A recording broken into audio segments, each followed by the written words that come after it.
Hello everyone, my name is Tasha and welcome to Candied Little Yams. Welcome to my week 2 baby update. I will insert either pictures or footage of the baby here. I noticed that a lot of people are asking for the child's name, or my daughter, or the baby's name, and I didn't ever say it. I'm so used to not saying what I think the name would be because I didn't name her until I had her and was able to look at her. But here's the name. The name is Raven Isabella. That is her name.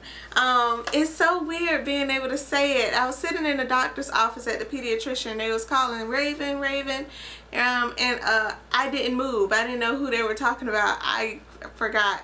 And also when I was at the hospital filling out the birth certificate stuff, is a part where you can't make mistakes on it, and I almost freaked out because I forgot how to spell, I forgot what her middle name was, I think it was. And it was one more incident.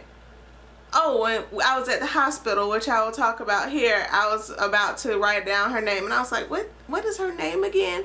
And it wasn't until we started calling her by her name that I noticed that her initials are terrible together. We never even looked at her initials written out because I don't know, we just didn't, because we didn't really think, we didn't solidify that that was going to be her name. But her initials are pretty I don't know, they're just not flowy or pretty on a monogram towel, but it'll be okay. Her name is pretty and I think it fits her personality just fine. So besides the name reveal, her name is Raven Isabella. What else about her? Oh, I have notes here because I cannot remember anything. I'm so tired that this would not be happening without notes. I wouldn't know what was up or down or anything. This is the end of the day too, so I'm a little bit more subdued than I usually am. Hopefully I'm still bubbly enough. This is more so like how my pregnancy vlogs used to be. Look at my eyes, they are so tired. Anyway, during her second week we had an ER trip. See, what happened was I didn't take burping seriously enough, so I laid her down after she ate once and she threw up, which is fine. But it all came out her nose, which is fine, but it was a little bit strange. So I picked her up, kind of wiped her face, and noticed that she was not coughing or gagging or breathing much. She was awake and kind of there. She was still asleep when it happened, I guess, but she just didn't cough or gag or anything. So I used the nasal aspirator, nothing. She kind of went limp, so I took her to my parents, who I still live with for now, and I was like, my baby isn't breathing right. And my grandma was like, yeah, I noticed her breathing was a little fast yesterday, which that's normal for newborns. They have periodic breathing. Sometimes they won't breathe a little bit for about 10 seconds and then they'll breathe real fast and catch up. It's strange and scary, but that part's normal. But when my grandma started holding her and rubbing her, and at first I was holding her, so I was looking down and she looked a little funny, but when my grandma was holding her I could see her whole body and it just looked limp and scary. So I called 911. We stay on the county line, so after 3 transfers of 911 we finally got fire, rescue, and the ambulance. So fire department came. By the time they came, they looked at her, evaluated her, and she was breathing and crying again. Thank you, thank goodness. And they were like, how old is this baby? Because it was still tiny. She still is kind of tiny. She looks like a premature baby. So that happened, and yeah, this was exactly when she was 2 weeks old. So she was, I think she came up 5 pounds 9 ounces when we did go to the emergency room, because the ambulance did end up coming, and even though she was crying and stuff, they did hear a little congestion in her chest and they thought she may have aspirated some of the vomit, which since I was scared that she wasn't breathing, and she is so small and so new, we went in an ambulance to the children's hospital. It was calm, but me trying to heal down there and trying to be in an emergency situation, being a new mom, it was crazy. So went to the emergency room, and by the time we actually talked to the doctor and really consulted and stuff, they put her on oxygen measuring thingies and all this other stuff, and she was fine. She didn't really aspirate any of the stuff. She was completely fine. But we did have like an education lesson that came along with this ER trip, which was very helpful. When the doctor came in, I was like, after I thought about it, she might have some acid reflux, which may have triggered this whole vomiting while laying flat thing. So, and the doctor was like, yes, she has acid reflux, and you want to sleep her on an incline. And she told me not to put her in her bouncer to sleep because it makes their back bad or something, and all this other stuff. But when I followed up with the pediatrician, he also said that you want to put them on an incline. And when he showed me the actual incline that they were supposed to be on, it was a little steep. So I had put like something under her crib, but it didn't look steep enough to me. So I did go and buy an incline sleeper. Hopefully it's better for their backs than a bouncer. Hopefully. She sleeps great in it, and she loves it, so I love it, and it is excellent. It is the Fisher-Price Deluxe rocker play-in sleeper. I'll put a link to it down below. Don't say that I told you to buy it. I just put a link there just in case you want to see what we use. So she sleeps in an incline sleeper now, and most of all their instructions were like she needs to be held upright after each meal for 30 minutes at least. So you want the acid reflux babies to be held upright as much as possible, but at least 30 minutes after each meal, and burped like intensely. And ever since then she's been passing so much more gas, and she doesn't throw up as much anymore. Unless I don't hold her upright for 30 minutes, she will throw up. If I another tricky thing is I try to change her diaper before she eats now, because if you're supposed to hold them up for 30 minutes after, that doesn't really include, you know, time for a diaper change after she eats, because you have to lay her down. So I either try to prop her up for a diaper change, which makes the diaper change hard, or you have to wait.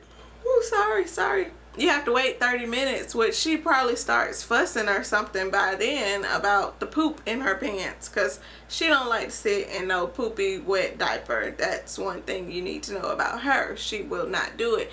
Even disposables, she doesn't go for the whole wicking away of the moisture. No, she knows that she peed and she wants a fresh one on her butt. That's why I'm so glad we got cloth diapers, because we use them about 90% of the time. I do have a cloth diaper update coming up for 2 weeks, and I had one for 1 week. She would be breaking my bank if we were trying to use disposables on her like that. Cause she runs through them. She cares nothing about how much they cost. You know, she doesn't want to be poopy or wet. No. Anyway, so that was the ER trip. Another thing about the ER trip, you know, I'm breastfeeding, so they don't want, or they say not to give them a pacifier for the first 4 weeks or so until you are well established breastfeeding. So I hadn't, and she hadn't had any problems. They didn't have pacifiers at my hospital. I didn't buy any pacifiers, and she was surviving. Nothing too major. She doesn't really need one. But when I took her to the ER, she had ate that morning, but you know, time goes by and it takes a little while, and since they thought she may have aspirated something, or she may have had a blockage or something, they didn't want her to eat more and possibly exacerbate the situation in her chest or throat or wherever, esophagus, I don't know. So they told me not to feed her, which I understood, but she was crying, so they gave her a pacifier in the ER, which I didn't really fight them on. I didn't want her crying and not being, you know, pacified, so they gave her a pacifier. She got her first pacifier and she sucked the life out of it, and she loved it. But she hasn't had it since then, and I hid it because she doesn't really need it. She doesn't need, like, she nurses and sometimes she pacifies on me, but for the most part, like, she doesn't need it to sleep. She doesn't need it in, like, regular, like, she doesn't cry for no reason. If she's crying, she's hungry, or she's wet, or she's uncomfortable or hot, or, you know, something's wrong. She's not crying for a pacifier. So, and I hid it from her father as well, because I knew he would go looking for it, because he doesn't listen to me. This is not an update about my relationship status with her father. But moving on. She did gain her weight back. Like I said, she was born 5 pounds 2 ounces. When we left the hospital, she was 4 pounds 12 ounces. And when we went back to the emergency room / pediatrician, whatever, she was about 5 pounds 8 or 9 ounces. So she did gain her weight back from what she lost from being a newborn. And so that was exciting. She was 1 week old at the time. Well, she had just turned into the 2nd week. By the time she went to the pediatrician for her follow-up, which that was a strange thing. The emergency room told me to follow up with the pediatrician, and they was like, well, at least call. And when I called, they was like, oh, we have an appointment today. And I was like, I didn't know I was gonna have to come in. I thought I got all the instructions at the emergency room. But I went in, the pediatrician saw her and basically told me the same thing. Only thing he kind of made me want to do was buy the incline sleeper, and he kind of just reassured me. So I guess it's good that I went to the pediatrician. And he didn't say anything about her jaundice score either. So that was good, I guess. I guess she's not jaundice since he didn't bring that up, now that I think about it. But I went to the pediatrician, and her weight is back. I think that's the point that I was trying to make. And I think that's all that I wanted to say. She also sleeps better now. She sleeps much better at night. When I was laying her flat, not only was I not burping her effectively or well, so she had a lot of gas, she wasn't burping, and she was having this vomiting problem, and she would fidget and turn and grunt a lot. She doesn't grunt as much anymore. I know now if she's grunting or if she sounds a little congested, then I didn't properly rub all of her burping and gassing out. You know, because I hold her upright for 30 minutes, but quite honestly, I probably burp her for 10-15 minutes and then just like leave her to rest on me. But anyway, with that routine, it's intense because I change her diaper, try to change her diaper first, feed her, upright her, burp her, and by that time she is so tired, and sometimes she'll want to nurse a little bit again, like just to go to sleep, and most of the time she won't. Sometimes she'll have another diaper change, sometimes, most of the time she won't. After all that is over, she's so ready to go down. She just lays down in her little incline sleeper, and she's such a much better sleeper. So she doesn't grunt, and she doesn't sound so uncomfortable anymore. Other than that, I'm so tired. Other than that, she sleeps well. She wakes up every 2 hours on a good night. That's a good night.